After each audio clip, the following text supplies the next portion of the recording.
Hello dear IGNOU student, आज हम लोग बात करने वाले बीपीएससी 102 के इम्पोर्टेंट क्वेश्चंस के बारे में जो आपको सीधे सीधे आपके एग्जाम में देखने को मिलेगा। आपको क्या करना है, आपको जितने भी क्वेश्चंस करवाए जा रहे हैं उन क्वेश्चंस को ध्यान से समझना है। अगर इस वीडियो को आप कुछ मिनट्स दे देते हो तो आपका 80 से 90% जो काम है यहीं पे हो जाएगा। आपको कुछ नहीं करना, जितने भी क्वेश्चन करवाए जा रहे हैं वो सारे वीवीआई क्वेश्चन है, मोस्ट इंपॉर्टेंट क्वेश्चन है, तो उन क्वेश्चन को एकदम स्किप नहीं करना है। वीडियो स्टार्ट करने से पहले अगर आप हमारे चैनल पर नए हो तो चैनल को सब्सक्राइब कर लीजिए और बेल नोटिफिकेशन कॉल पे सेट कर लीजिए ताकि इग्नू की important information, latest update, exam से जुड़ी हुई, असाइनमेंट से जुड़ी हुई हर एक जानकारी आपको इस चैनल पे मिलते रहे। हम बात करने वाले ऐसे कुछ महत्वपूर्ण क्वेश्चंस के बारे में जो आपको सीधे सीधे आपके एग्जाम में देखने को मिलेंगे। तो अगर आप इन क्वेश्चंस को कर लेते हो तो यकीन मानिए कि आपका जो एग्जाम है वो काफी अच्छा जाने वाला है। अगर आप इस क्वेश्चन को स्किप करते तो उसकी जिम्मेदारी आपकी है।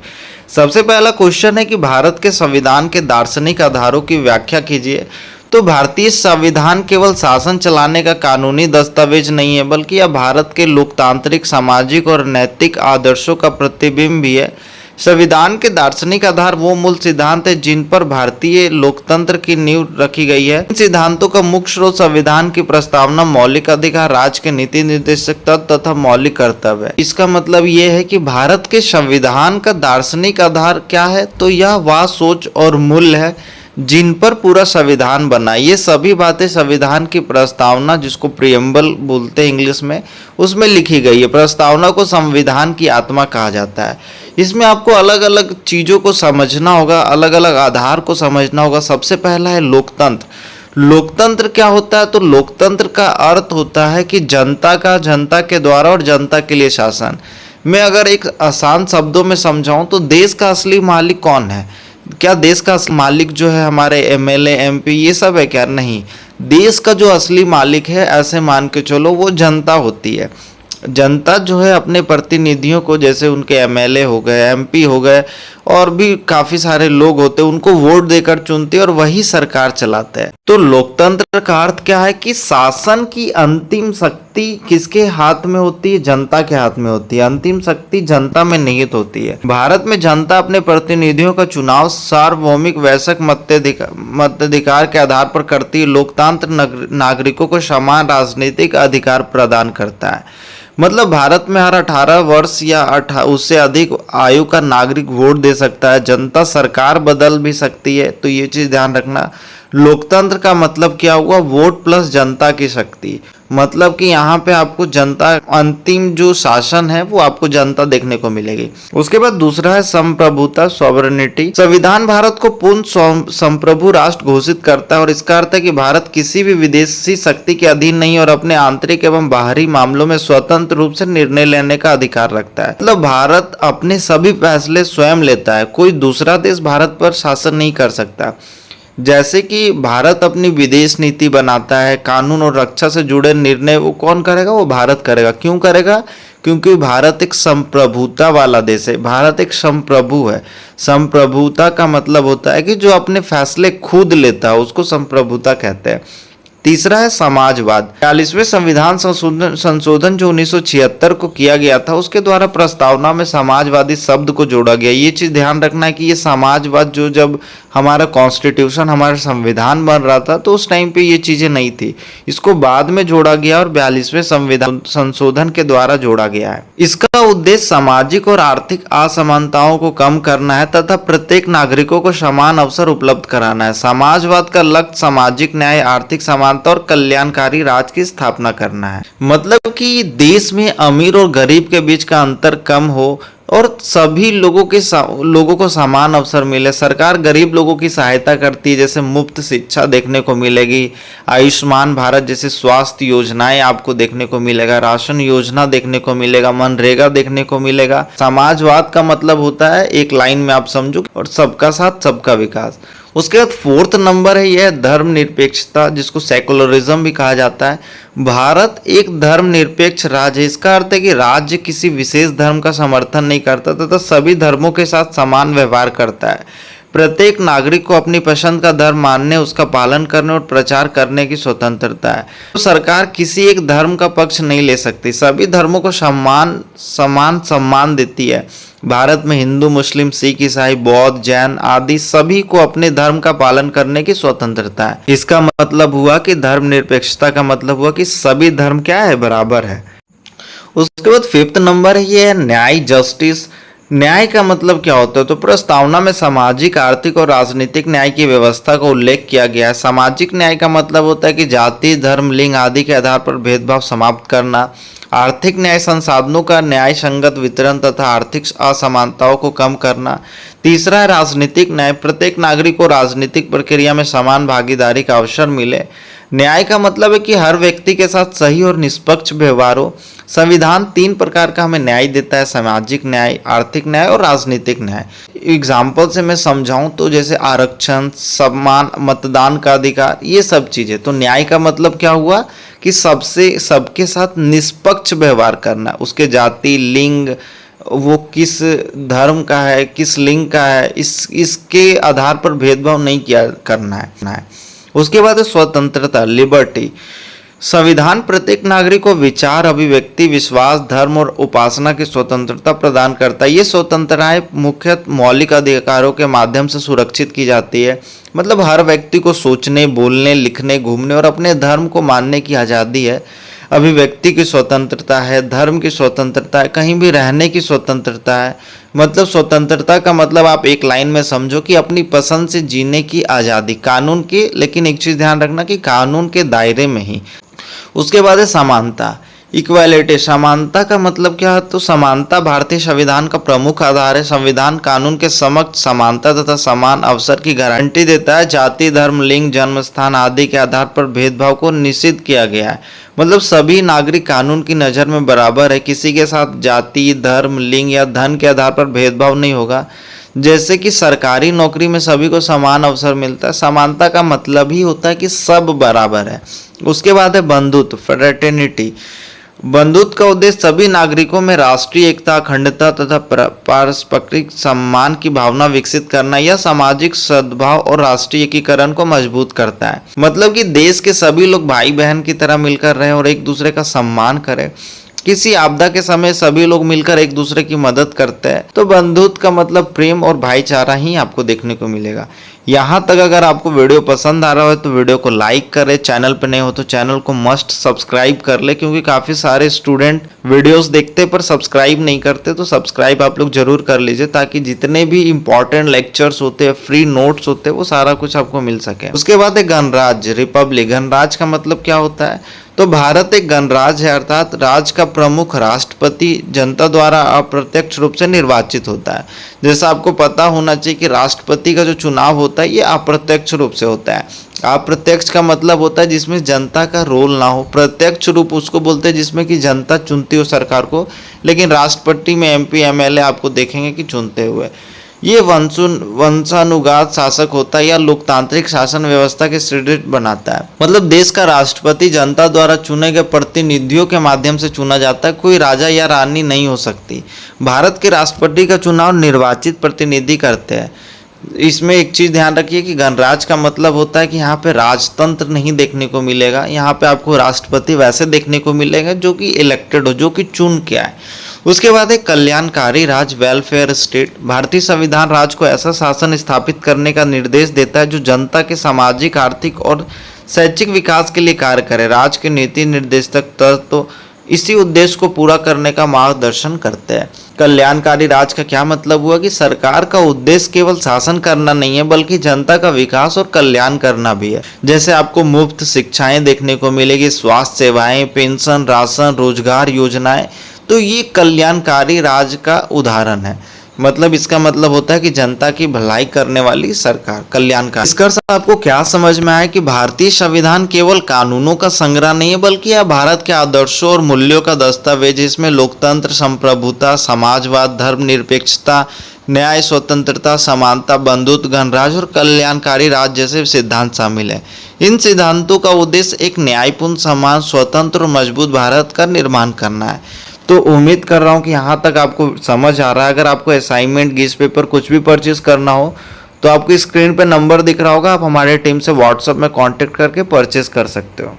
उसके बाद मैं आपको ट्रिक, एक आसान सेंटेंस देता हूँ जिससे आपको याद रहे। जैसे लोकतंत्र से संप्रभु समाज बना, धर्मनिरपेक्ष न्याय मिला, स्वतंत्रता समानता और बंधुत्व से गणराज कल्याणकारी बना। ये जितना भी 10 पॉइंट्स था इसको मैंने एक लाइन में बता दिया। उसके बाद दूसरा नंबर जो क्वेश्चन है ये भी मोस्ट इंपॉर्टेंट क्वेश्चन है। इस क्वेश्चन को भी स्किप नहीं करना है आपको। ये भी क्वेश्चंस काफ़ी इंपॉर्टेंट है, तो इस क्वेश्चंस को आपको बिल्कुल स्किप नहीं करना। भारतीय संविधान जो है ये विश्व का सबसे बड़ा लिखित संविधान है और इसे 26 नवंबर 1949 को संविधान सभा द्वारा अपनाया गया था तथा 26 जनवरी 1950 से लागू किया गया। ध्यान रखना कि बन तो गया था 1949 में ही 26 नवंबर को, लेकिन इसको लागू कब किया गया? 26 जनवरी 1950। इसके प्रमुख निर्माता है वो डॉक्टर भीमराव अंबेडकर थे, जिन्हें संविधान का शिल्पकार कहा जाता है। भारतीय संविधान अनेक देशों के संविधानों से प्रेरणा लेकर तैयार किया गया तथा इसमें भारतीय परिस्थितियों और आवश्यकताओं के अनुरूप प्रावधान किए गए। इसकी प्रमुख विशेषताएं भारत को एक लोकतांत्रिक, धर्मनिरपेक्ष, समाजवादी और कल्याणकारी राज्य बनाना है। मतलब भारतीय संविधान दुनिया के सबसे अच्छे और विस्तृत संविधानों में से एक है। इसमें देश को चलाने के नियम और नागरिकों के अधिकार दिए गए। तो आपको सबसे पहले समझना है कि ये विश्व का सबसे बड़ा लिखित संविधान है। भारतीय संविधान विश्व का सबसे विस्तृत और लिखित संविधान है। इसमें शासन के सभी अंगों जैसे विधायिका, कार्यपालिका, न्यायपालिकाओं की शक्तियों एवं कार्यों का विस्तृत वर्णन किया गया है। संविधान में नागरिकों के अधिकारों, कर्तव्यों तथा केंद्र और राज्यों के संबंधों का भी स्पष्ट उल्लेख देखने को मिलता है। इसमें बताया गया कि सरकार कैसे चलेगी, नागरिकों के अधिकार क्या होंगे और न्याय कैसे मिलेगा, सब कुछ लिखा हुआ है। यदि किसी नागरिक का अधिकार छीना जाता है तो वह संविधान के आधार पर अदालत जा सकता है। आपको ध्यान रखना है कि ये सबसे बड़ा और लिखित संविधान है वो हमारा भारतीय संविधान है। उसके बाद संप्रभु, समाजवादी, धर्मनिरपेक्ष और लोकतांत्रिक की यहाँ पे आपको देखने को मिलेगा। ये सब संविधान की प्रस्तावना में लिखे हुए। जैसे संप्रभु का मतलब होता है कि भारत अपने सभी निर्णय स्वयं लेता है, भारत अपनी विदेश नीति खुद बना सकता है, आंतरिक मामलों में फैसले खुद ले सकता है। उसके बाद दूसरा है समाजवादी का उद्देश्य सामाजिक एवं आर्थिक समानता स्थापित करना है। मतलब सरकार अमीर और गरीब के बीच का अंतर कम करने का प्रयास करती है, जैसे मुफ्त शिक्षा देना, राशन, स्वास्थ्य योजनाएं, ये इसका उदाहरण है। उसके बाद धर्मनिरपेक्ष का मतलब होता है कि सरकार सभी धर्मों को सम्मान देगी। हिंदू, मुस्लिम, सिख, ईसाई सभी को अपने धर्म का पालन करने की स्वतंत्रता है। उसके बाद है लोकतांत्रिक का मतलब होता है कि जनता वोट देकर सरकार चुनती, हर 18 वर्ष से अधिक आयु का नागरिक मतदान कर सकता है। उसके बाद है गणराज्य का अर्थ होता है कि देश का राष्ट्रपति चुना जाता है, कोई राजा नहीं होता, कोई अनुवांशिक नहीं होता, वंशानुगत शासक नहीं हो सकता। भारत के राष्ट्रपति का चुनाव निर्वाचित प्रतिनिधि करते हैं, जिसको कि जनता ही चुन के भेजती है। MP MLA के द्वारा ही राष्ट्रपति को चुना जाता है। उसके बाद है संघीय व्यवस्था तथा एकात्मक विशेषताएं। भारतीय संविधान में संघीय शासन प्रणाली अपनाई गई है, जिसमें केंद्र और राज्यों के बीच शक्तियों का विभाजन किया गया है। संविधान की 7वीं अनुसूची में संघ सूची, राज्य सूची और समवर्ती सूची का प्रावधान है। साथ ही राष्ट्रीय आपातकाल जैसी परिस्थितियों में केंद्र को अधिक शक्तियां प्राप्त हो जाती है। इसलिए भारतीय संघ को संघीय व्यवस्था तथा के साथ एकात्मक झुकाव वाला संविधान कहा जाता है। मतलब कि भारत में केंद्र और राज्यों दोनों की सरकार होती है, इसलिए यह संघीय फेडरल व्यवस्था है। लेकिन जरूरत पड़ने पर केंद्र सरकार अधिक शक्तिशाली हो जाती है, इसलिए इसे एकात्मक विशेषताएं कहा जाती है।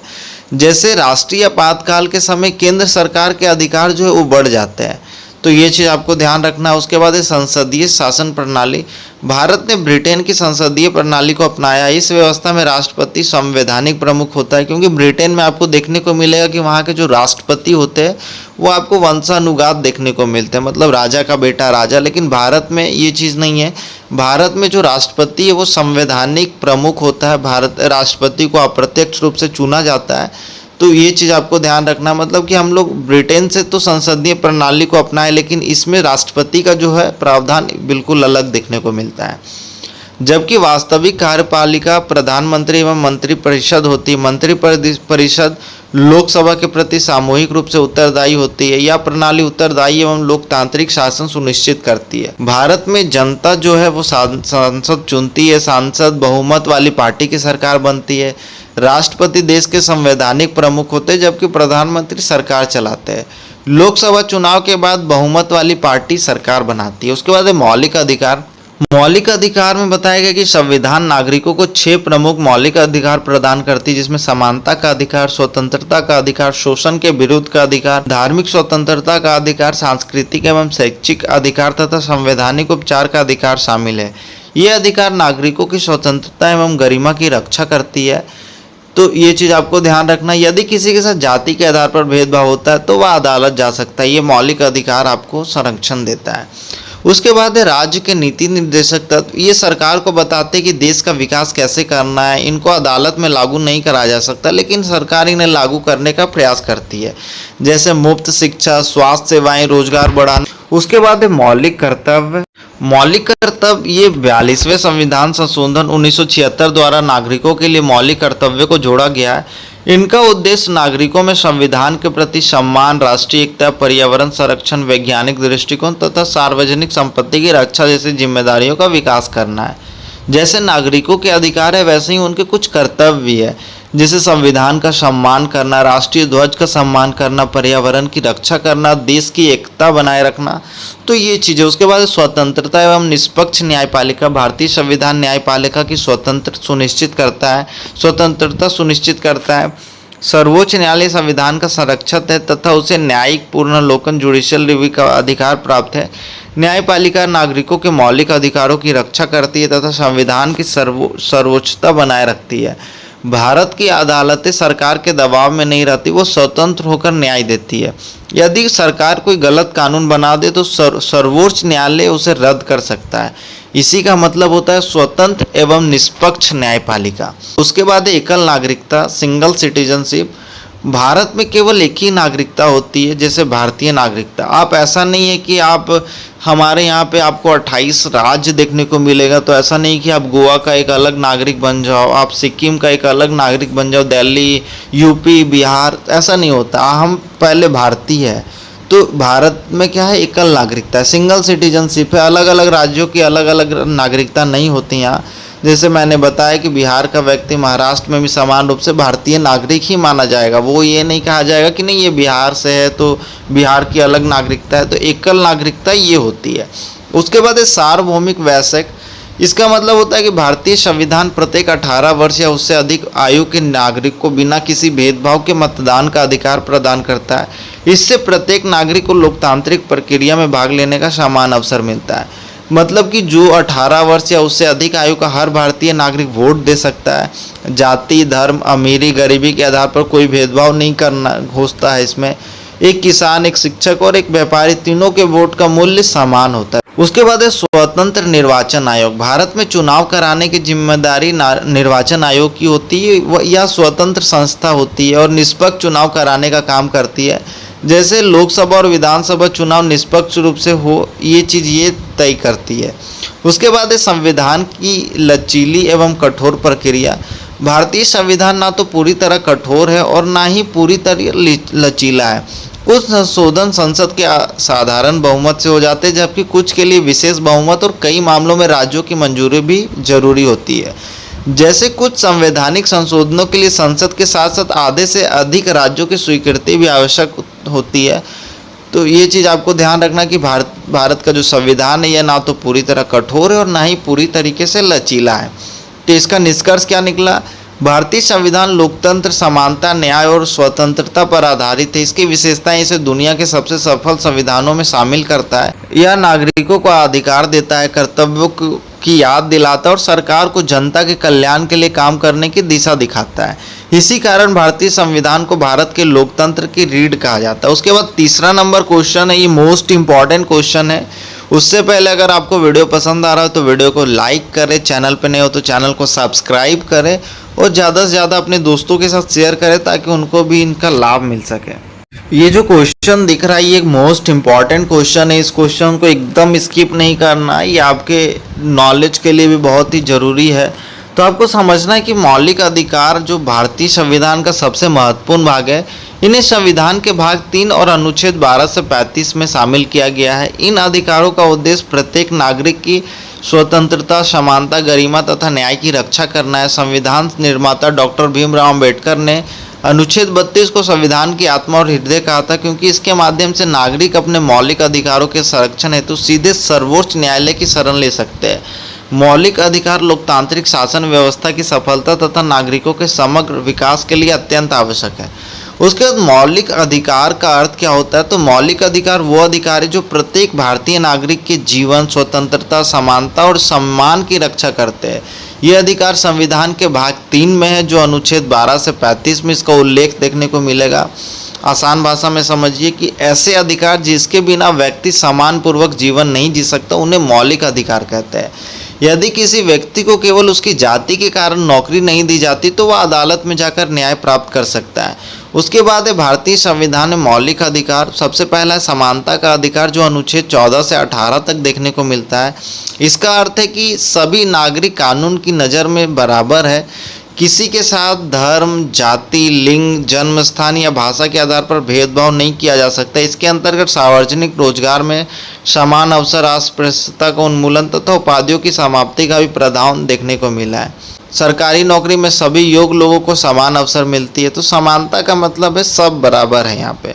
उसके बाद है स्वतंत्रता का अधिकार, जो अनुच्छेद 19 से 22 देखने को मिलता है। इस अधिकार के तहत नागरिकों को सोचने, बोलने, लिखने, घूमने, कहीं भी रहने और अपनी पसंद का काम करने की स्वतंत्रता मिलती है, लेकिन यह स्वतंत्रता कानून की सीमा के अंदर होती है। कोई व्यक्ति अपने विचार सोशल मीडिया या समाचार पत्र में व्यक्त कर सकता है, लेकिन ध्यान रखना है कि वो कानून की सीमा के अंदर होना चाहिए। स्वतंत्रता का मतलब होता है कि अपनी बात कहने और अपनी पसंद से जीवन जीने की आज़ादी। उसके बाद है शोषण के विरुद्ध अधिकार, जो अनुच्छेद 23 से 24 देखने को मिलता है। इस अधिकार का उद्देश्य मानव की गरिमा की रक्षा करना है। इसके अंतर्गत मानव तस्करी, बेगार मतलब बिना वेतन के जबरन श्रम तथा बंधुआ मजदूरी पर प्रतिबंध लगाया गया है। साथ ही 14 वर्ष से कम आयु के बच्चों को कारखाने, खानों तथा अन्य खतरनाक उद्योगों में कार्य करने पर रोक लगाई गई है। उसके बाद धर्म की स्वतंत्रता का अधिकार, अनुच्छेद 25 से 28 में बताया गया कि हर व्यक्ति अपनी इच्छा से किसी भी धर्म को मान सकता है, इसका प्रचार कर सकता है और उसका पालन कर सकता है। कोई व्यक्ति मंदिर, मस्जिद, गुरुद्वारा या चर्च जा सकता है। तो ये चीज़ें। उसके बाद है सांस्कृतिक एवं शैक्षिक अधिकार। इसका मतलब होता है कि यह अधिकार भारत की भाषाई, धार्मिक एवं सांस्कृतिक विविधताओं की रक्षा करता है। यह अधिकार विशेष रूप से अल्पसंख्यक समुदायों की भाषा, संस्कृति और शिक्षा की रक्षा करना है। कोई अल्पसंख्यक समुदाय अपनी भाषा में स्कूल खोल सकता है। उसके बाद है संवैधानिक उपचारों का अधिकार, जो अनुच्छेद 32 में देखने को मिलता है। यदि किसी नागरिक का कोई मौलिक अधिकार छीन जाता है तो वह सीधे न्यायालय जा सकता है। इसी कारण इसे संविधान का हृदय और आत्मा कहा जाता है। यदि किसी व्यक्ति को बिना कारण गिरफ्तार किया जाता है तो वह सर्वोच्च न्यायालय या उच्च न्यायालय में याचिका दायर कर सकता है। उसके बाद मौलिक अधिकारों का महत्व क्या है? तो सबसे पहला व्यक्तिगत स्वतंत्रता की रक्षा। मौलिक अधिकार नागरिकों को स्वतंत्र और सम्मानपूर्वक जीवन जीने का अधिकार देता है, जैसे हर व्यक्ति अपनी बात खुलकर कह सकता है। दूसरा है लोकतंत्र को मजबूत बनाना। लोकतंत्र तभी सफल होता है जब लोगों को अपने विचार व्यक्त करने और सरकार की आलोचना करने की स्वतंत्रता हो, जैसे नागरिक चुनाव में वोट देकर सरकार चुनते और अपनी राय व्यक्त करते। तीसरा है समानता की स्थापना। ये अधिकार सभी नागरिकों को समान अवसर प्रदान करते हैं और भेदभाव को रोकते हैं, जैसे सरकारी विद्यालय में सभी बच्चों को समान शिक्षा का अधिकार है। उसके बाद है मानव गरिमा की रक्षा। मौलिक अधिकार प्रत्येक व्यक्ति को सम्मान और आत्मसम्मान की रक्षा करते। किसी व्यक्ति के साथ अमानवीय व्यवहार नहीं किया जा सकता। उसके बाद है अल्पसंख्यकों के हित की सुरक्षा। ये अधिकार अल्पसंख्यक समुदायों की भाषा, संस्कृति और शिक्षा की रक्षा करते हैं। अल्पसंख्यक समुदाय अपने शिक्षण संस्थान स्थापित कर सकते हैं। उसके बाद है न्यायपालिका की भूमिका को सशक्त करना। न्यायपालिका मौलिक अधिकारों की रक्षा करते और सरकार के गलत निर्णयों को रोक सकते हैं, जैसे यदि कोई कानून संविधान के विरुद्ध हो तो न्यायालय उसे असंवैधानिक घोषित कर सकता है। उसके बाद जो नेक्स्ट है, इसका निष्कर्ष क्या हुआ? तो मौलिक अधिकार भारतीय संविधान की सबसे महत्वपूर्ण विशेषताओं में से एक है। ये प्रत्येक नागरिक को समानता, स्वतंत्रता, सुरक्षा और सम्मान प्रदान करते हैं। ये अधिकार लोकतंत्र को मजबूत बनाते हैं, मानव गरिमा की रक्षा करते हैं, अल्पसंख्यकों के हित की सुरक्षा करते हैं और न्यायपालिका को नागरिकों के अधिकारों की रक्षा करने की शक्ति देते हैं। इसलिए मौलिक अधिकार भारतीय लोकतंत्र की नींव है। तो आपको ये चीज़ें समझ में आना चाहिए। उसके बाद जो नेक्स्ट पार्ट है आपको अगले वीडियो में देखने को मिलेगा। यहाँ तक अगर वीडियो पसंद आया हो तो वीडियो को लाइक करें, चैनल पे नए हो तो चैनल को सब्सक्राइब करें। वीडियो कैसा लगा आप कमेंट में मुझे बता सकते हैं। कौन सा आपका एग्जाम बचा हुआ है, कौन कौन से लेक्चर चाहिए आप मुझे कमेंट में बता देना। बाकी नेक्स्ट पार्ट चाहिए या नहीं ये भी आप मुझे कमेंट में बता सकते हो। मिलते हैं अगले वीडियो में। Thank you friends.